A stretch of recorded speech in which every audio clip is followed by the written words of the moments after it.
Vincent Malloy is 7 years old. He's always polite and does what he's told.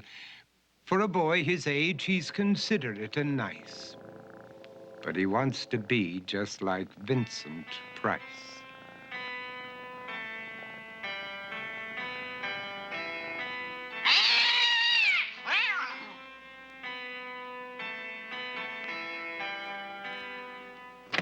He doesn't mind living with his sister, dog, and cats, though he'd rather share a home with spiders and bats.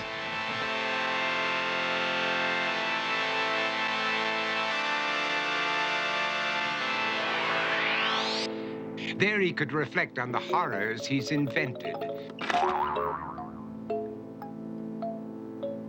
and wander dark hallways alone and tormented.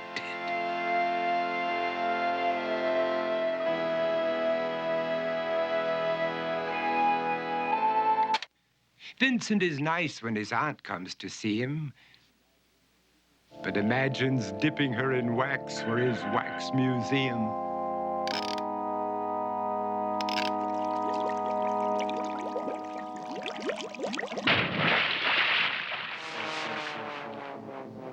He likes to experiment on his dog, Abercrombie, in the hopes of creating a horrible zombie.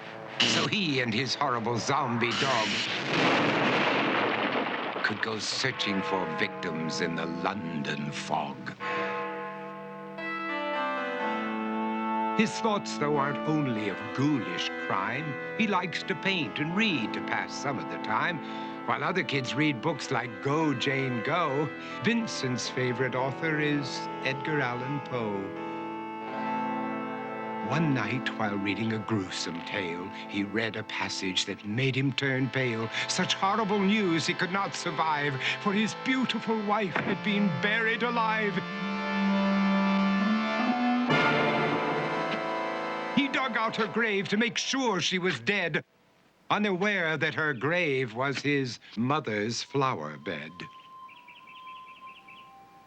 His mother sent Vincent off to his room.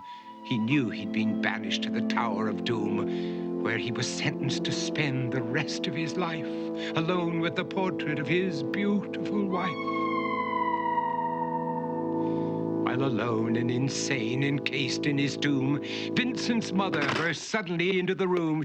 She said, "If you want to, you can go out and play. It's sunny outside and a beautiful day."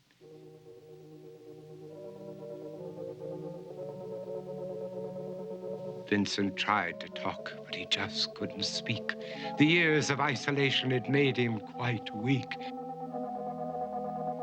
So he took out some paper and scrawled with a pen, "I am possessed by this house and can never leave it again." His mother said, "You're not possessed and you're not almost dead. These games that you play are all in your head. You're not Vincent Price, you're Vincent Malloy. You're not tormented or insane, you're just a young boy. You're 7 years old and you are my son. I want you to get outside and have some real fun." Her anger now spent, she walked out through the hall. And while Vincent backed slowly against the wall, the room started to sway, to shiver and creak. His horrid insanity had reached its peak. He saw Abercrombie, his zombie slave, and heard his wife call from beyond the grave. She spoke from her coffin and made ghoulish demands, while through cracking walls reached skeleton hands. Every horror in his life that had crept through his dreams swept his mad laughter to terrified screams. To escape the madness, he reached for the door, but fell limp and lifeless down on the floor. His voice was soft and very slow as he quoted The Raven from Edgar Allan Poe. "And my soul from out that shadow that lies floating on the floor shall be lifted nevermore."